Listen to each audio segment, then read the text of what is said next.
movie night with the Richardsons. TV reviews, movie reviews. All right, let's go, boys and girls. Welcome back to New Stuff TV, your spot for infotainment for the average consumer. I'm your host, Antoine. Pass me some buttery popcorn and a drink, Richardson. And this is my beautiful co-host, Bonnie, fresh off of getting her toes done, Richardson, because she just got out of the nail shop. I did. All right, boys and girls, check it out. Movie night is back. You excited about this? I really am. I've missed It's it. been a minute, yeah. So we're going to call this season 2, episode 1. We made it to season 2. We did. Kind of like we I just guess. decided to make it season 2. We're going to call it season 2. Hey, guess what's back there? Well, you know what's back there, but y'all, guess what's back there? That is the 75-inch TCL X11L. Gorgeous TV. There's already a full review out there that, I did for you guys a couple of days back, but it's movie night, so we had to watch something on it. And this is your first time watching the TV. Yes, I purposely did not want to see it. Stalling. I don't think I was stalling, but what I do know is I wanted to wait until I was filming this because I wanted everything to be so fresh and new. That's a good strategy. Yeah. But we chose to watch War Machine. War Machine. Man, talk about, okay, this is cool because usually I know a little bit about a movie before I watch it. Like I'll watch a preview or, some online spoilers or something. I don't know. By the way, spoiler alert, if you ain't seen the movie and you don't like spoilers, then come back and watch this later. Yeah. But yeah, that's the movie we chose, and I'm like, yeah, this is pretty good. Oh, I would actually watch it good. again. I'm gonna watch it again. Yeah, I'd watch it again, and I feel like there could be some sequels, at least 2 or 3, because it ain't over. No. It's actually just getting started. Yeah, that's what it felt like, at least at the end. Yeah. I forgot, movie night. This is where we take a TV, right? The star of the show is the TV, but the co-star is the movie we watched on it. And we kind of just review the movie and talk about how the experience was on the TV, kind of like a 2-in-1 review. So yeah, that's the gist of this video if you hadn't caught on yet. All right, now. Now, back to the star of the show then. That's the TV. Yeah. All right. What do you have to say since this is Well, your... I mean, first of all, the TV is beautiful. I mean, just the aesthetics of it, the way the TV looks. Are you talking about physical appearance or are you talking about the picture? No, physical appearance of the TV. I think it's pretty. It's a gorgeous looking TV. It's very beautiful. And then whenever we had all the curtains shut in here and the windows, where you couldn't see light in, and the TV had just turned on, and it was just the Google interface that was there. Yeah. And it just is so cool to me whenever the TV looks like it's floating in the middle of the room. That is pretty cool. That's one of my favorite things, and it's such a big TV. I don't know what it was about it, but it just felt enormous. You know what it is? So when we watch TV, this is like our demonstration cabinet right here. When we watch TV, we put it on the TV stand and it's much closer to us. So that 75 inches is really immersive. Yeah. Yeah, it's almost, it's huge. I mean, 75 inches, depending on where you sit in your couch, that's a big TV. For me, aesthetically, the TV is gorgeous. Like I've talked about that up and down. Google, yeah, it is a Google TV, right? But they have Gemini now. And I was telling you at the beginning when we first sat down, I love Gemini so much more than I do Google Assistant.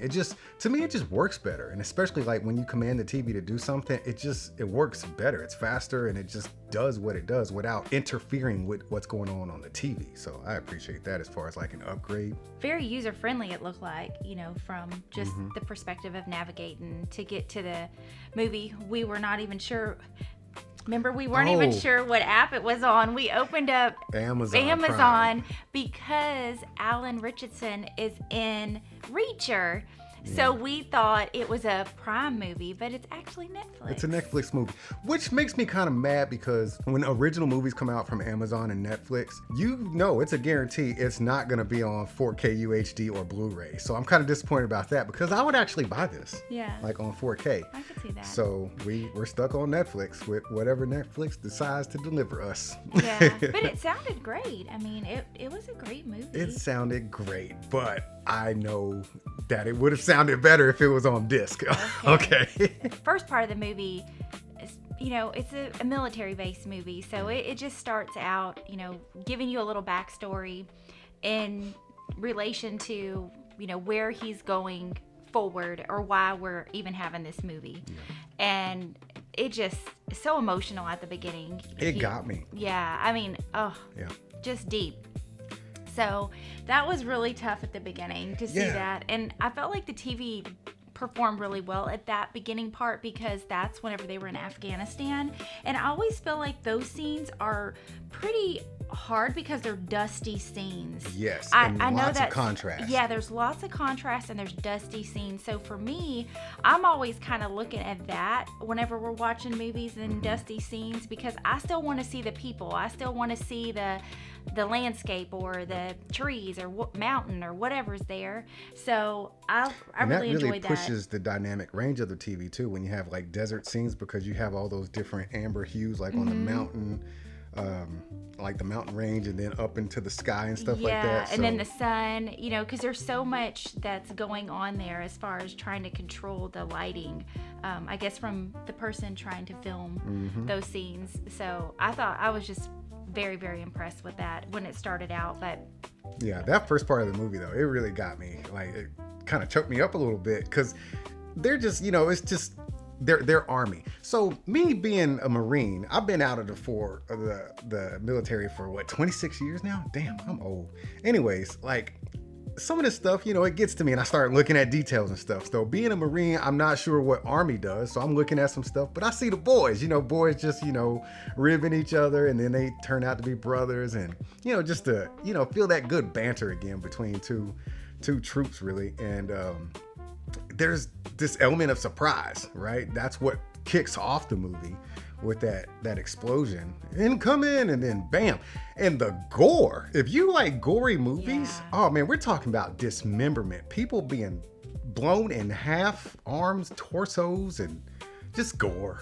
Yeah. A lot of gore. It definitely is real. I mean, the scenes are not stuff, they're not holding back. Oh, the one thing that bothered me at the beginning of the movie was Alan Richardson's beard. Dude, his beard looked like one of them Tyler Perry wigs slapped on his face. It was so fake.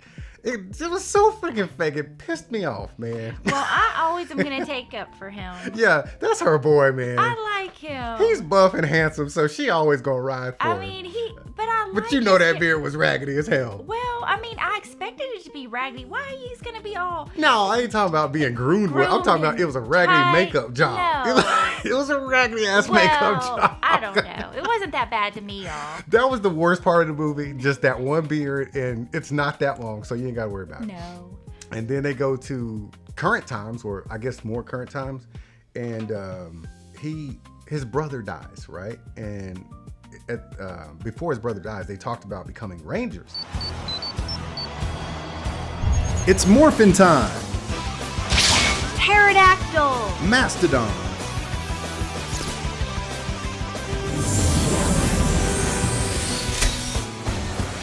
He tries to be a ranger like over and over and over again. He keeps getting rejected or whatever. He finally gets in there one more time to give it his last shot because he's at that age where they won't even take you no more. This is what really starts to set things off. They go into it's the last test. He makes it to the last test. Meanwhile, on the side, there's like newscasts where these meteorites are coming towards Earth. I'm not even really paying attention to this crap because they just throw it in every once in a while like, oh, a meteor. And then there's guys talking about, oh, this is fake news, blah, blah, blah. You believe that stuff? That's really a big part of the movie. It really threw me off because I'm expecting this to be they're about to go through obstacles and do all these different things to get to their ranger status. They're finally there. That was a good montage. It was, the training montage, that was so good. Yeah, it was. But what I'm trying to say is that they've gone through all these things. So whenever they're at their final, we call it the crucible, but it was their final test. Yeah, their final test. The storyline completely flips, and it almost feels like a sci-fi movie. It turned into a sci-fi movie. Yeah, it kind of does. It goes from something like, I don't know, maybe the Covenant. It had a Covenant kind of vibe. It really did, because it had that Covenant. The explosion at the beginning, those freaking meteorites landed on Earth. It turns out they are the war machines. I thought Alan Richardson's character was going to be the war machine, didn't you? In fact, I don't even think he had a name. I don't 81. Babe, but what I'm trying to say is that no one had a name. There It were was numbers. him. his brother. We never knew their name. Brother. And then exactly. The War Machine lands Yeah. and starts just. Oh man, just wreaking havoc all over the place. I mean, it was kind of cool to see how he utilized his military training of his specialty to figure out How to defeat it. how Yeah. to defeat this machine. Yeah. So it really also made me resonate on how a lot of people that have military careers and they have a specific job or profession that they do in the military, if you paralleled it to something that someone does out in, just regular, jobs, they're an engineer of some kind. And he just really, to me, just It clicked. The conversation with his brother about the, Yeah. not fix a flat, but stop leak. yeah. That's how he ended up killing the War Machine with some freaking, it wasn't actual stop leak, but he plugged it up basically. right. Same concept. Yeah. But it was just kind of neat to see how they paralleled that skill set Yeah. to being able to defeat something. Yeah. I like how you kind of dove into that because it's almost like a deeper part of the movie. Like I said, I didn't know anything about this movie, but I did see that people kind of trashed it, like didn't have any depth or whatever. Like they're looking for this to be kind of an Oscar movie or something like that. But I'm thinking this should be like a shoot 'em up bang bang, like not a comedy, but just action. You got this big buff dude with a machine gun and let's go. You know what I'm saying? It turned out to be a great movie that I would love to own and watch again. As far as Alan Richardson's character, we talked about this. Yeah. Where in Reacher, I like him in Reacher, but I feel like sometimes he's a one-trick pony and he's not that good of an actor. But I think this movie showcases the best he's got to offer right now in his career as a leading man. I don't know. And that's a good thing. I Well, like it it. is, but it showed to me the depth of a character he can play Yeah. right now. And it was really nice to see the range that he had in this movie. Yeah. I really enjoyed it. And it's not saying or taking away from Reacher because I love his character there. I just feel like his character there is very kind of one-dimensional, where this one, it felt so deep and it felt so real that he did such a great job embodying this character who has had a very traumatic thing happen in their life. PTSD, I mean, it's very severe that he has, and it was just amazing to see how he took on this character, and it felt so real. I was literally his just facial expressions. Yeah, his facial Yeah. expressions. I mean, just the way he was reacting to things and what would trigger him to have a flashback or have those moments when he just was not okay. I like that he was vulnerable. Like you could tell Yes. that he was like, what the hell am I gonna do? Right. Like he wasn't like, he's the hero, but he wasn't like the invincible big guy. He was like, what the hell am I gonna do? Like, you know what I mean? And Like he had fears, and Yeah. you could tell he was working through so much emotionally through this movie. And that monologue he had when he was talking about the story behind his brother and how yeah. he didn't actually feel like a hero. That was raw emotion coming out of him. Right. I know he practiced that in the mirror every day. he probably did. But I'll tell y'all, I mean, I'm sitting back on the couch right now, but probably for the last 45 minutes of the movie, I was on the edge of the couch. I saw you. I thought you was getting sick. I was like bending over, watching. I mean, I could man. not. My hands were just like, Yeah, it's a butt clincher. It really is. Because they're trying to run from that damn war machine and it just keeps coming I and blowing know. shit I was up. like, It's like, damn, he's still here. I know. And just the supporting cast, I felt like everybody did just such a good job. I didn't feel like anything was forced. I was actually really worried about 109. I even told him, 109. one of the guy, 109, remember the guy I told you about? And he was like really nervous and he didn't have it together. Oh, And that yeah. fella, I mean, oh my word. Yeah. Every character snapped to it. Everyone was so dialed in. There was nobody that their acting felt forced. Yeah. It felt so raw. And As a Netflix film, that's huge.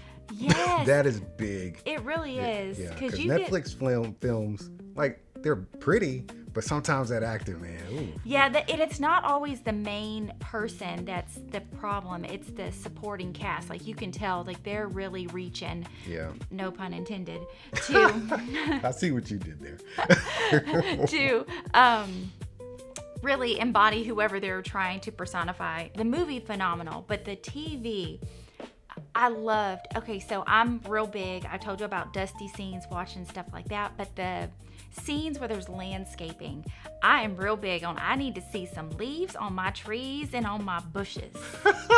I need to see details of things. Man. It's very important to me. Like a tree, I want to see the bark. I get know it. it's weird. No, it's not weird. But you're, it's my you're thing. a cinephile now. Yeah, I mean, but that's my thing. I like to see things like that. And this TV, oh, it did so good with it.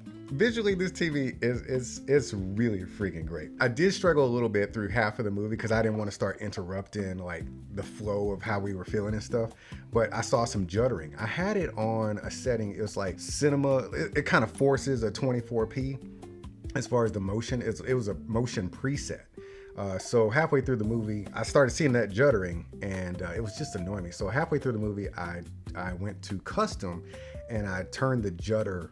I adjusted the judder and there's two sliders that you slide. I adjusted the judder and the other one, and that pretty much got rid of it. So if you have that problem, you've been choosing the presets, maybe you got to go away from the presets and get a little dialed in on there and go to custom and slide those sliders in real time as it's happening, and that should help things out because you never noticed it, but it drove me crazy. But it smoothed it out. Everything was like perfect after that. I really, really like this freaking TV. TCL did a fantastic job with this TV. It's the premium of premium, and it better be. It's $7,000. Yeah, I mean it's pricey for sure. Yeah. I mean, if you got the coins and you want a good TV, I mean that's pretty big for TCL. I mean, they were bringing a heat with that TV, I feel like. And when you spend that kind of money on a TV, like you're not letting anything up as far as an excuse. Like with the juddering that I talked about, I was like, all right, I can't take this. I mean, I watched other stuff and it didn't happen, but I watched a movie finally and I was like, oh, this can't be. So at least there's a way to fix it. You know what I'm saying? The customization is there. It's bright. I mean, it's bright even when it's like supposed to be dark. So yeah, the TV it met and exceeded expectations inside and out, performance wise and everything. And so did the movie. I didn't go in there expecting anything really, but I was taken aback by how good it was. All I knew is Alan Richardson was in it. Let's go.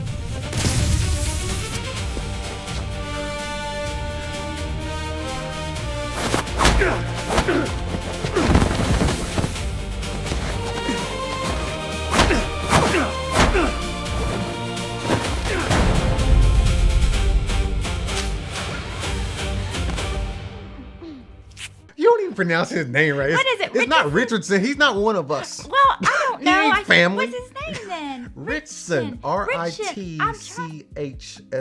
That's what I say. Richson. Richson. Okay. I'm probably adding a letter.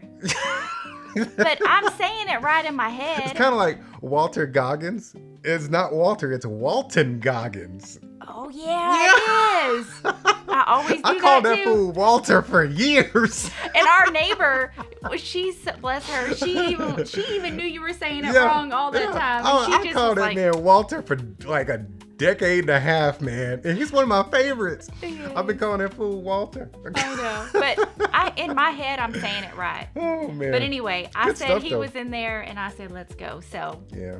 it was great, though. Yeah, man, he did a good job. The whole cast did a good job. The TV did a good job. And from what it looks like, the way the movie ended, it's just getting started. There should be at least one more, but I'm thinking maybe two because those more machines are still out there tearing a bunch of shit up. Either way, I'm glad y'all came to hang out with us. Baby, you got anything to tell the people?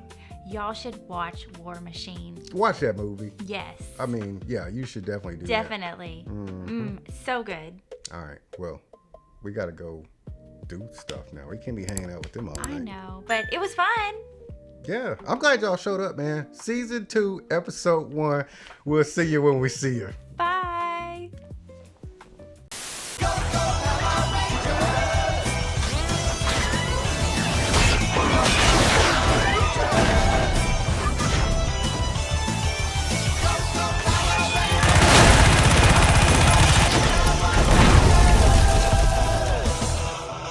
I'm a floating head up in this joint.